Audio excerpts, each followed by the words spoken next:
Before this video starts, I just want to give a thanks to Clover10176 for giving permission to read the stories. I also want to say thank you guys for the recent support in the videos. I really appreciate it. I hope you guys enjoy. I'm trying to upload some content, but I'm a little limited. But I remember I had the story in the backlog, so hope you guys enjoy. And this is part 2 of the showers. I'm awake now, semi-sober, and ready to finish this for you guys, the internet, and whoever cares to hear it. I didn't find out that Mr. Mays had passed away until a couple months after the funeral service. Initially, I was going to seek out his family in order to send my condolences, but it wasn't as if Mr. Mays and I were best friends or anything like that, so I refrained. I continued through my college career and graduated a year or so after our bar meeting. Graduating with English as my major wasn't a mistake, but it wasn't exactly something that landed me any sort of immediate jobs after college. Now, I had saved a pretty solid amount of money while I was in school and decided that I deserved a bit of a vacation. If you will, I took my spare cash, got together with my college buddy Steve, packed up, hit the road. Aiming for somewhere in the Rocky Mountains. I had lived near Littleton, Colorado when I was younger. I remembered loving the area, so this destination was as good as any. The trip was a success. We made it somewhere around Estes Park, Colorado, and found a cheap cabin that we rented for about a month. The days were filled with lounging, hiking, and general things that involved little to no work on our parts. After our rental was through, we packed up again and headed on our way back east. Sometime during the trip, we had met up with a couple Estes Park natives in one of the local bars. We never typically hung out with them or anything like that. We just had conversations now and then over drinks and food. One night, these guys were paying their tab and packing up to leave awful early. They were usually there until the wee hours of the morning. When we questioned them about it, they told us that they were headed to a little get-together with some friends of theirs, and they invited us. Having nothing else to do, we hopped in the car, followed them to the party. The party itself was very low-key and ultimately inconsequential to the story, but however, the important thing about it was that at some point in the night, we all were all sitting around the fire and swapping ghost stories at this point. And at this point in my life, I wasn't as much of a ham as I was in my younger years, but with a little bit of encouragement, I started on a couple of stories I remember telling in my youth. Eventually, I made it to Mr. May's story about the showers. Every time that I had told it, after hearing it from Mr. Mays, I had spiced it up a little bit, but out of some sort of subconscious respect for my former teacher, I went straight to the version that he had told my class in my sophomore year of high school. The group enjoyed my stories for the most part, the showers being the mutual favorite among the partygoers. Steve and I left for the cabin at around 5 in the morning, and he asked me about that story on the drive home. I told him all about Mr. Mays, the class, my love for everything horror-related and whatnot, and he suggested that we tried to find the place on our return trip to New York.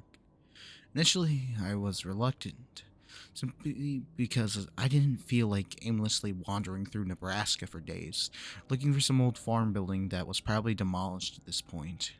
But a couple of days before I left Colorado, I told Steve that it sounded like fun. We weren't going to be able to do another trip like this for a long time, so I figured that we might as well make up the best part of it. Somewhere in the back of my mind, I thought of it as a little tribute to Mr. Mays, a guy that, in retrospect, helped me realize that I wanted to be a writer.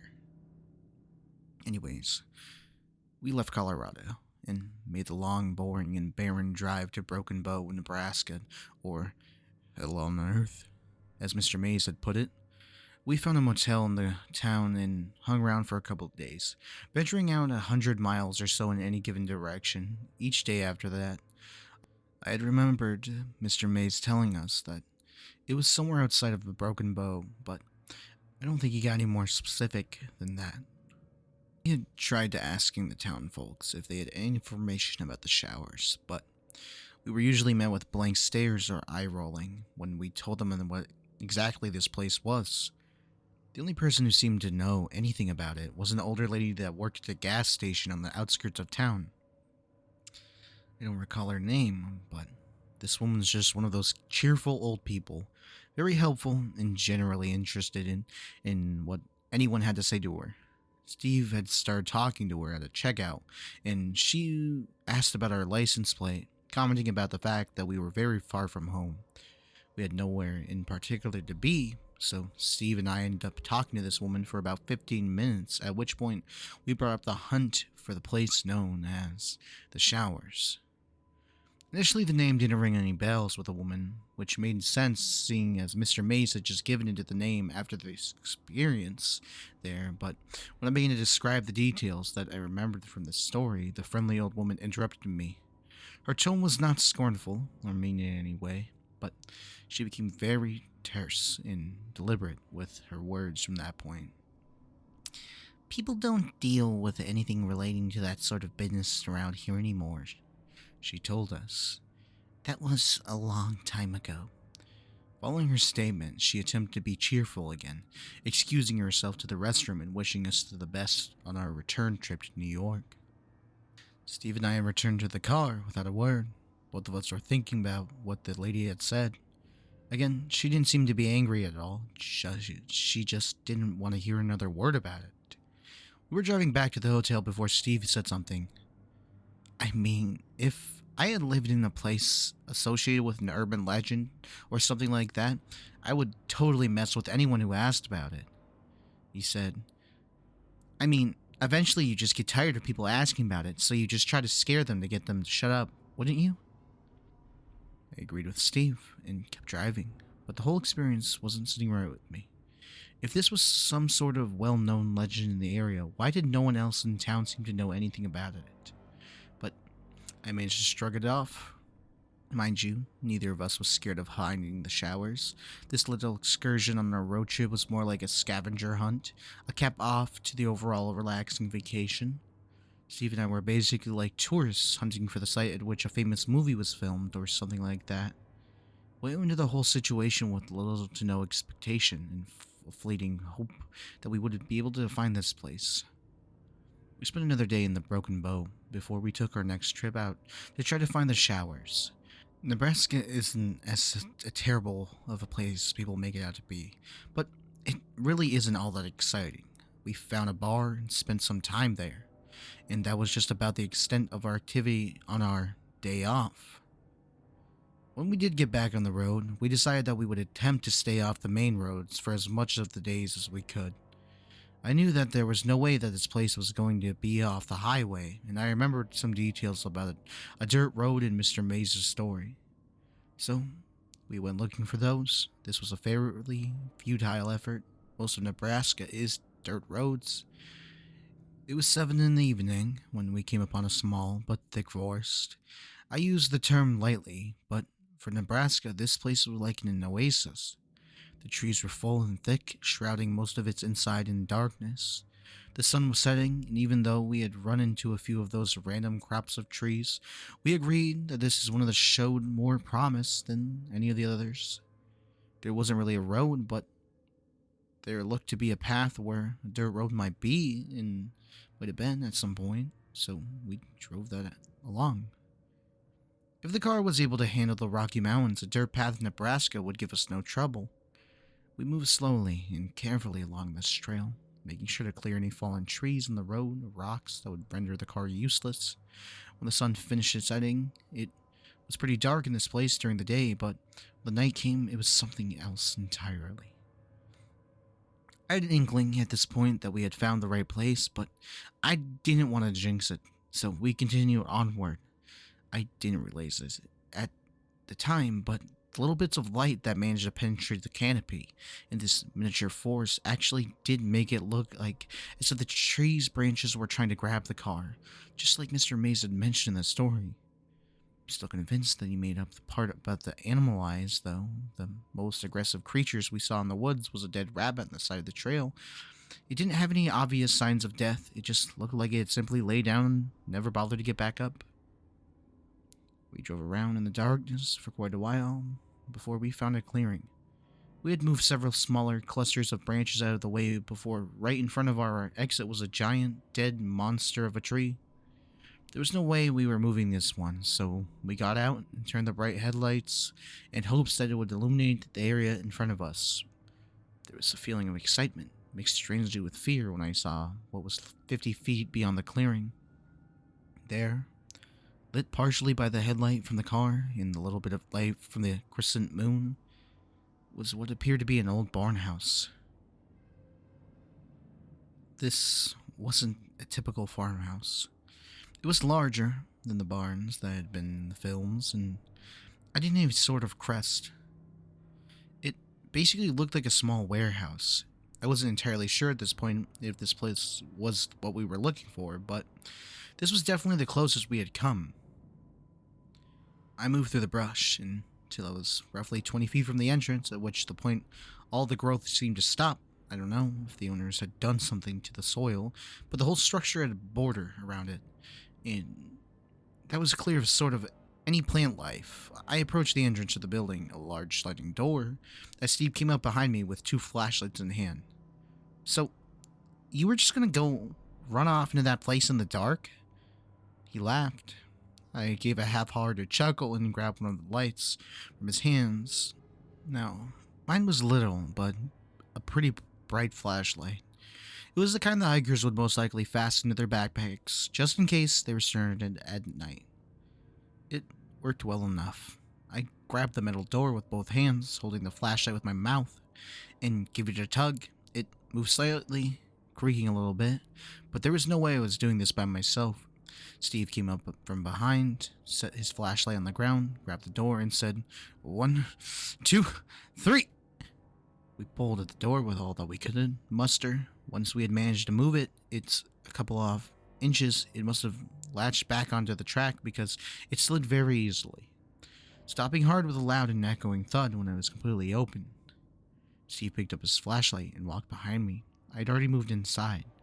The inside of the structure was exceptionally spare, almost troubling so I wasn't entirely sure how far we were from the nearest home or small town, but there wasn't even the slightest bit of evidence that anyone has been here in this building for years. There was no broken beer bottles or empty bags of chips. There wasn't even any animal droppings or eager plants that managed to grow here. The room was expensive, larger than your average farm, but not the warehouse-sized monstrosity that I believe Mr. Mays had described in his story. I was sure that it was simply a holding area for farm equipment or something similar at that point. Disappointed, I wandered near the entrance with Steve ventured into the expanse of darkness. As I was running over the details of the story in my mind, something struck me. Like a sack of bricks. In Mr. May's story, there was a silo near the barn.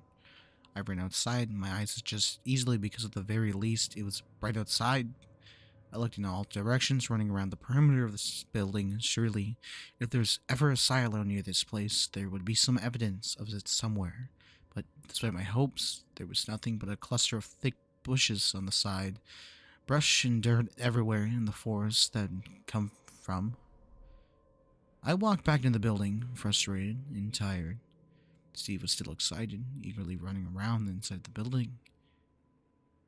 "Even if I could find a shower head or a pipe," he said, "then we'd know it was true. Just keep looking with me." I didn't want to ruin his excitement. I had told Steve the story several times, but obviously he didn't realize that this wasn't the place. The building was weird, yes. It was out of place and oddly pristine, but it wasn't the location of the showers. I let him explore for a little bit before I called him over. "This was probably as close as we were going to get, man," I said. But this isn't it, remember? The silo?" His face went from excitement to disappointment in an instant. Much like a young child who didn't get the present he wanted on his birthday. I patted him on the shoulder. "This is still pretty cool, though. I mean, we could have still tell people that we found it." I was reverting back to my old habits quickly. Steve laughed. "Yeah, man, I guess we could. It's definitely creepy enough. We should get some pictures as proof, you know?" I agreed with him. I'm gonna go grab the camera really quick, he said as he bolted out the entrance of the building. I was left alone in the building. It was very quiet when I was alone in there. I could hear the faint sound of Steve running through the bush into the car, but once he was far enough away, everything went quiet. I remember not even hearing the wind or the chirping of crickets as I walked deeper into the dark. Flashlight in hand, I was convinced there had been something. As I approached the far corner of the room, the sound of the feet scratching against the dirt was interrupted by a soft, hollow thud. I stopped, trying to figure out what it was. I put my foot down hard against the ground and heard it again. I stomped one more time, realizing that the floor that I was standing on was covered something hollow. I walked to the wall of the room, looking carefully at the floor, trying to spot any holes or gaps. As far as I had known, it was solid ground that things had sat atop, so I was convinced that I had found a hatch or a basement or something. I heard Steve coming back through the brush as I shouted, "Steve, come here! It's hollow!" As I went to say the word hollow, I hopped a little bit, hoping to recreate the sound that he would be able to hear it upon the entering of the door. The second that my feet made contact to the floor, I felt it give out beneath me. The memory of the fall is fuzzy, but I do recall hearing wood splinter. I remember seeing the light from Steve's flashlight falling away into complete darkness. It wasn't long before, but I must have fallen in a terrible position because I know I had lost consciousness for several seconds at least. When I awoke, I was staring at a bright light. For an instant, I had thought about approaching the fabled light at the end of the tunnel. I was angry at myself. You died in Nebraska, Jack. Wow. You do know how to fuck up. My self-deprecation in the afterlife was interrupted by what sounded like Steve's voice. "Jesus, Jack, can you hear me? Dude, wake up, please wake up," he screamed. I managed to lift my head up off the floor, just enough for him to celebrate. The pain in my head was immense, but it wasn't outweighed by the pain shooting through my knee. I knew I had a concussion, but the pain in my knee was just so much more pressing. I looked around until I found a tiny flashlight, then set up, reassuring Steve, "I'm okay, I just hurt my knee." I bumped my head too, really hard. "Thank fuck, man. I thought you were dead. Imagine that. Though, dying in fucking Nebraska, it'd be awful." His words made me laugh a little, but stopped myself. The slightest shaking hurt my head and made me incredibly dizzy. "I guess a rope," said Steve. "What?" I asked quietly. "Should I go get a rope to get you out of there, or do you see a ladder?" I looked around. The walls that sat in front of me, they were smooth cement. There was no way that I was climbing out of there. "Yeah, get a rope," I told him. "It's buried under all of our stuff. I think it might be in the red climbing bag, but I'm not sure." Steve nodded, telling me to hang in there, and that he would be back in a little bit, and then he ran off. The silence that followed was uncomfortable. After the sound of Steve's feet scraping the floor above me faded away, I was only able to hear that buzzing that occurs in a total silence. Intertwined with the pulsing in my head, I pushed myself over to the nearest cement wall and braced myself against it, resting and breathing deep in the attempt to calm myself. The cement was unnaturally cold against my back. It was summer, so I only had a t-shirt on, but it felt like ice even though that, again, this observation was primarily made after the fact. In the moment, it just felt good to lean against something. I sat there, waiting for Steve into this underground basement. I began to feel uneasy. I felt like an idiot for falling down here. I felt the pain from the injuries as well. That all seemed to fade into one emotion in an instant when I heard that what I could only identify as breathing. Somewhere to my left, I convinced myself that it was my injured mind playing tricks on me for a few moments until my mind decided to rapidly replay Mr. May's story when I had first heard it in that classroom years ago. I was more impressed than I was scared, but now sitting in the dark basement in the middle of Nebraska, I felt something that I hadn't felt in a long time. It couldn't even be summed up in the word fear. As I sat there, I felt all-encompassing dread. I pointed my flashlight to the left, the direction from which I thought I heard the sound. The light didn't reach the other wall. It was just too far away, but I was comforted to see absolutely nothing there. I breathed deep for a couple more seconds before I heard another noise in the darkness. It was very quick. I cannot be sure it wasn't my own body moving around without my noticing, but I thought I heard scraping sound not 10 feet in front of me. It sounded like the noise your feet make when you are walking across dirt-covered floor. Before I could react, I heard the breathing to my left again, closer this time. There was no way this was real. I had seen so much as a spider web in this building. Now I was convincing myself that something next to me was breathing. I was angry at myself for getting so worked up. I told myself that the human brain is a constant hallucination. I told myself that while in silence of the darkness, the brain will make sounds to fill the gaps, or make you think you see things that aren't there. I channeled my inner skeptic in order to calm myself. It worked. It worked until I saw a flash of something in front of me. I can't be entirely sure what it was, but I heard the accompanying sounds of feet scraping against the floor, and I began to swell with dread. I decided that the best course of action at this point was to turn off my flashlight, assuming that if they couldn't see me, they couldn't get to me, whatever they might be. I turned off my flashlight and was left in complete darkness. The bulb of the flashing faded as it cooled, and I put it into my pocket, simultaneously pushing back against the cold cement wall in an attempt to stand. I managed to get up on my foot, and found that I could stand to put any pressure on the injured knee. I limped to the corner, humming to myself, trying to break the deafening silence. I called for Steve. As loud as I could, I managed, but heard no response. He was probably in the back of the car, still hunting for the rope. There had to be a ladder or something, somewhere. I continued to hum, and my heartbeat, which had been beating almost out of my chest, slowed to a manageable rate. I moved along the cement wall, keeping my whole body against it, and the weight off my injured knee. I had traveled what I guess to be about 10 feet when my head made contact with something in front of me. I tumbled to the ground. My concussion must have amplified the pain, because it was blinding. I reached both hands to my forehead when I felt something warm and wet with my fingers. I searched for a cut anywhere on my forehead, but couldn't find one. I desperately searched for my flashlight as I sat up and tried to get back against the wall. I grabbed the light in the right hand, bracing against the wall with the other. I turned it on, pointed into the darkness where I was just lying. The floor was wet, but the dirt had muddled the color of whatever the liquid was. I tried to get my eyes to focus on the puddle, tried to convince myself that it was blood when I saw another drop fall into the puddle. Words lacked the ability to describe the way I felt when I heard the drip noise and saw another tiny ball of liquid fall into the puddle. I think I knew, even then, exactly what the source was, but I wasn't endlessly trying to convince myself that I was wrong. I lifted the flashlight up and pointed at the source of the liquid. What stared back at me was a pipe that protruded at least a foot out from the cement wall.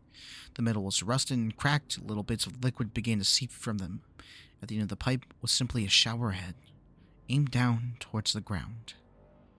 You know that feeling when your stomach drops? In this case, I think mine literally did, because I vomited immediately. It got all over my shoe, but it wasn't the least bit important at the time. I ignored the pain in my knee, and I shuffled along the wall as fast as I possibly could. I heard noises, but I couldn't be sure if it was just the sounds of my own movement or something around me. I managed to duck under the next shower head. This one was higher up on the wall and seemed to be leaking the same liquid that the other one was. I felt like I was moving along something infinite. Every now and then I would have to duck or move under another metal bar, another shower head. They began to pour more profusely, but the liquid was too thick to come out easily. The room began to smell. I remember immediately the way that Mr. Mays had described it. I grabbed my shirt, put it under my nose, and trucking onward. But it didn't stop the smell for an instant. It smelled like vomit. It smelled like shit. It smelled like burnt hair. It smelled like rot. I was still moving against the wall when I fell into some sort of outlet. I hit the dirt ground hard, adrenaline coursing through my veins. The pain still managed to break through. My flashlight was still in my hand. I aimed it and examined the surroundings. Sitting in front of me was a doorway. There was a door there, though it looked aged now. It had a nice little design on it, a doorknob. in a knocker that looked like a snarling demon. Red paint was peeling from it, flaking off and falling onto the ground in front of me. I clumsily rose and busted through the door, narrowly missing a piece of hanging sheet metal in front of me. I was crawling now. There was no way that I could run. The walls and ceiling were lined with metal, the kind that you would see on the roof of a farm. A large piece of wood seemed to brace the sheets, holding the makeshift tunnel together. I couldn't risk sliding against that, and possibly cutting myself in the metal or hitting the wood and causing a cave-in, so I crawled. I pulled myself for what felt like miles, running to the walls every now and then because the path seemed to curve like a snake. I had no idea where I was in relation to the hole that I had fallen through, but I had told myself there was an exit at the end of this. Had I not been crawling, I would have surely hurt myself far worse. There were parts of the tunnel in which the ceiling dipped down to maybe 3 feet above the ground. It hadn't caved in because the ceiling still lined it. Someone had built it like this. This, again, is in hindsight. I didn't care at the time. I kept telling myself there was nothing behind me, but I swore that I heard the feet scraping only a few inches behind my own. My jeans were brushed against the legs every now and then, making it feel like someone was touching me, and even now I still can't completely convince myself that someone wasn't. I crawled and crawled until I reached an unslope. With joy, I looked ahead of me. There was a cellar door. The door was made of wood. I knew this because I could see the light through them. I couldn't be sure, but I thought it might have been the light from the car's headlights. Besides all that, I was just immensely happy to find an exit. I crawled all the way to the door, threw my shoulder into it. It budged, but it didn't open. I began to scream, but my throat seared with pain. The most I could manage was a harsh crying noise. It sounded like a dying animal. I collapsed in exhaustion and pain, my eyes staring up at the slits of the light before me. It was so close to being out of here. I could taste it. It was in that moment, the silence defeated, that I heard a noise that was, without question, something moving in the tunnel. It sounded like something was being dragged across the floor. It would move, pause for a second, and then move again. I had nothing left in my stomach to throw up, but I began to gag. I gathered myself slightly and tried to steady my hand enough to focus the flashlight into the tunnel. What I saw, I can still not rationalize. I know what I saw, but I can convince myself that this was actually there. I can't stop telling myself that I was hallucinating. I saw a child in a dirty sleeping gown. The gown was stained with something dark and brown with occasional splashes of deep red. The child was extremely frail, like the pictures that people might see of a Holocaust victim. I could only make out one eye, brightly reflecting the light of a flashlight. In between huge tufts of long, dirty hair, it reached down beyond the fingertips of the child, which were caked with dirt. The boy or girl, I'm not entirely sure, which moved towards me with difficulty. It wasn't breathing hard, but it seemed that every moment of every muscle took every ounce of strength the child had. The thing that froze me, though, was the eye. It was only visible because it was reflecting my flashlight, but even in that glint, I could feel anger or deep hatred or something like it. This is the point in which the English language really lacks the right words to explain the situation. I could tell that this child meant me harm. Whether it was hallucination or not, the thing that was getting closer, I started to cry. It was getting closer and closer when I heard the voice behind me. "Hey, Jack," whispered the voice. It was Steve, I was certain. I tried to talk back, fully intending to say, "Open this up and get me out right now." However, given my current state, I'm sure it sounded like garbled nonsense. I clawed at the door, pushing against it with everything that I had, and finally breaking eye contact with the child. As I did this, the flashlight rolled down the slope, coming to the rest somewhere near the child's feet.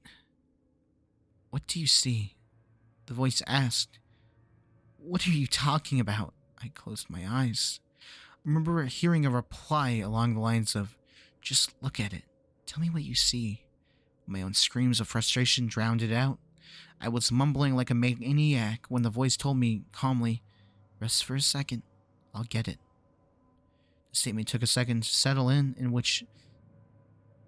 which point I closed my eyes tight. "Steve, just do it, please, please, please. Just get open, please." I whimpered, "Just get me out of here." My voice was beginning to get louder. Steve, God damn it. Open the fucking wooden door. I opened my eyes for a split second to see nothing but black hair dangling in front of me. My face, a small glint of light hidden in the mess of tangles. I slammed my eyes shut and screamed with every ounce of energy I had, open the fucking door. The door behind me gave way, and I fell into the dirt, taking a breath of fresh air. My eyes were still closed, but the first thing that I did was scramble to find the cellar door and close it. Once I had done that, I took a deep breath and opened my eyes. I saw the barn in front of me, illuminated by the headlight of the car. My head was pulsing with pain. I was covered in dirt and liquids that I didn't even care to know the origin of.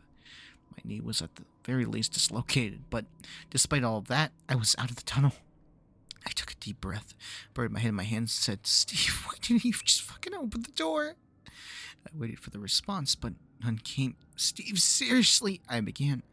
I was fucking clawing and screaming for my life. I said as I looked behind me, my stomach must have been on the verge of falling out of me at this point, because it shifted again. The only thing behind me was a large mass of the bushes that I'd seen while examining the perimeter of the building. I was angry. Steve, this is not the fucking time. Come out of the fucking bushes. I was getting ready to stand up when I heard a yell from the front of the building, a flashlight bobbing up and down in the semi-darkness. Steve was running into the open door of the structure, yelling my name and telling me not to worry. I must have lost consciousness at this point. When I woke up, Steve was standing over me, desperately trying to wake me up. His words were almost incoherent, at the least to my ears. He helped me to my feet and began to walk me to the car. As we walked away, I saw my flashlight sitting just outside the cellar door, and the light was fading. Steve brought me back to the car and drove me to the nearest hospital. I fell asleep, but he told me that he drove around for an hour before they found a main road. I don't think I ever told him this whole story. I believe he thinks I was just injured from the fall. He never really asked about it, and we didn't stay in contact for much longer. It's not like we deliberately parted ways. We just sort of stopped hanging out after the trip and went on our separate ways. I have never been able to fully understand what happened that night. There are many things that I can explain away as being hallucinations, but there are still many things that don't make sense. The shower heads were there and they were leaking something. The door was real. The tunnel was real. Most everything else can be semi-rationalized if I can convince myself it had been a very bad concussion. A very, very bad concussion. But one thing that I couldn't have imagined was the cellar door was locked, and then it suddenly wasn't. I'm still as skeptical as I have ever been, but I believe in what happened to me at the showers. I'm not a hermit or socially inept. I drink a lot, but I'm still functional, but I will never return to Nebraska. No one will ever be able to convince me otherwise. I don't watch horror movies either. There's absolutely nothing entertaining about being so desperately scared. That's it, really. There is no typical ending for my story. I was changing by my experience, but there is no way to change anything about it or fight back against it. I can't even convince myself that I wasn't just seeing things. Believe me, I've been trying for years. Prior to this, there was really no way to find information about the showers. The legend didn't extend outside the classroom of Mr. Mays. No one told stories like this to keep children away from certain places to scare them. It just wasn't known. I guess that's really the point of this whole story. I want people to know firsthand what this place is like. Maybe it's drunk rationale or the kid inside of me wanting to spread these kinds of stories again. I don't know. I don't care. But it's out there now. For people to mold and warp to their minds and needs. Most importantly, it's finally out of my head. It's getting late. And I'm getting another drink. Cheers.